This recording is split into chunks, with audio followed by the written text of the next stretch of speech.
नमस्कार। अभिवादन स्वीकार करें आदर्श तिवारी का। सुकरात ने प्लूटो के साथ अपने ऐतिहासिक संवाद में एक गजब की बात कही थी कि न्याय एक ऐसी भलाई है जो व्यक्ति और राजनीति दोनों के समृद्ध विकास के लिए जरूरी है। दुनिया के न्यायविद सदियों से समूचे एहतराम के साथ इसे अपना ध्येयवाक्य मानते हुए आए हैं। 14 मार्च को दिल्ली हाईकोर्ट के जज यशवंत वर्मा के नई दिल्ली स्थित उनके आधिकारिक निवास के एक स्टोर रूम में आग लगी थी, जहां पर कथित तौर पर उनके घर से बड़ी मात्रा में कैश मिला था, जिसने इंसाफ के पुजारियों के साथ देश की आवाम को भौचक्का कर दिया है। हालांकि अभी तक ऐसा कोई प्रमाण सामने नहीं आया है जो साबित कर सके कि वो धनराशि उन्हीं की है, लेकिन अगर नोटों की गड्डियां मिली तो वो कितनी थी, ये सोचने वाली बात है। शायद ये मामला दब गया होता अगर मीडिया में इसकी खबर न उछली होती। और इसी के साथ एक वरिष्ठ अधिवक्ता ने शुक्रवार को दिल्ली उच्च न्यायालय के मुख्य न्यायाधीश के समक्ष जोरदार तर्कों के साथ मामला उठाया। ये सब चल ही रहा था कि न्यायमूर्ति वर्मा की इलाहाबाद उच्च न्यायालय में स्थानांतरण की खबर आई। साथ ही यह भी मालूम पड़ा कि सुप्रीम कोर्ट ने दिल्ली उच्च न्यायालय के मुख्य न्यायाधीश को अपनी रिपोर्ट सौंप दी है। रिपोर्ट में बताया जा रहा है कि सुप्रीम कोर्ट के चीफ जस्टिस संजीव खन्ना और दिल्ली हाईकोर्ट के चीफ जस्टिस डीके उपाध्याय ने यशवंत वर्मा से 3 सवाल पूछे हैं कि स्टोर रूम में पैसे कैसे आए थे, उस धन का स्रोत क्या था और किस प्रक्रिया से इन पैसों को 15 मार्च की सुबह हटाया गया। अपने बचाव में जस्टिस यशवंत वर्मा ने कहा है कि जब आग लगी तब वे मध्य प्रदेश में थे और वे वापस दिल्ली 15 मार्च की शाम को पहुंचे। आग लगने के समय उनकी बेटी और स्टाफ घर पर मौजूद थे, लेकिन आग बुझाने के बाद उन्होंने स्टोर रूम में कैश को नहीं देखा। उन्होंने ये भी कहा कि पहली बार जले हुए कैश के बारे में उन्हें तब पता चला था जब दिल्ली हाईकोर्ट के चीफ जस्टिस ने उन्हें वीडियो में दिखाया था।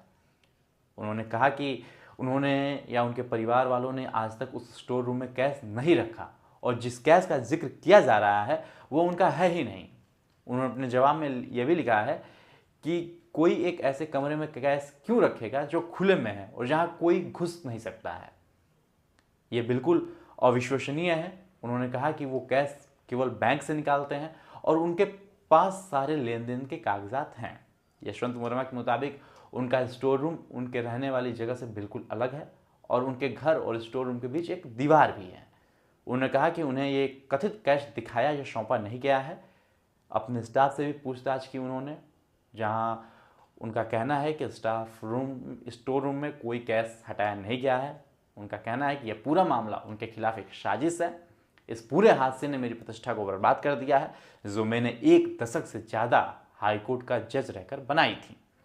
साथ ही यह भी कहा जा रहा है कि आज तक उन पर कोई भी आरोप नहीं लगे हैं और अगर जस्टिस डीके उपाध्याय चाहें तो उनके न्यायिक कार्यकाल की जांच कर सकते हैं। आपको बता दें, सुप्रीम कोर्ट ने इस मामले में 3 जजों की एक कमेटी बनाई है। इस कमेटी में अलग अलग हाईकोर्ट के जजों को शामिल किया गया है, जिसमें पंजाब एवं हरियाणा हाईकोर्ट के मुख्य न्यायाधीश justice seal Nagu, Himachal Pradesh high court के मुख्य न्यायाधीश जस्टिस जीएस संतवालिया और कर्नाटक हाईकोर्ट के न्यायाधीश अनु शिवरामन को जांच समिति का सदस्य बनाया गया है। शीर्ष अदालत की ओर से जारी एक बयान में कहा गया है कि दिल्ली हाईकोर्ट के मुख्य न्यायाधीश द्वारा प्रस्तुत रिपोर्ट, जस्टिस वर्मा का जवाब और अन्य दस्तावेज सुप्रीम कोर्ट की वेबसाइट पर अपलोड किए जा रहे हैं। फिलहाल न्यायमूर्ति वर्मा को न्यायिक कार्यों से दूर रखा गया है।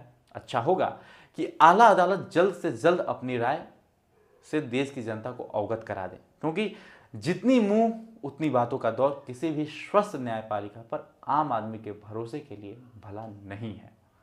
क्योंकि प्रश्न यह भी खड़ा होता है ना कि आखिर इतना पैसा आया तो आया कहां से। अगर इतना पैसा बतौर जज मिलता है तो यकीनन सब यही कहेंगे, अगले जन्म मुझे भारत में जज ही कीजिए। बहरहाल मुझे दीजिए इजाजत। यदि इस वीडियो को आप यूट्यूब पे देख रहे हैं तो चैनल को भी सब्सक्राइब करें और फेसबुक पे देख रहे हैं तो पेज को तुरंत फॉलो करें। धन्यवाद।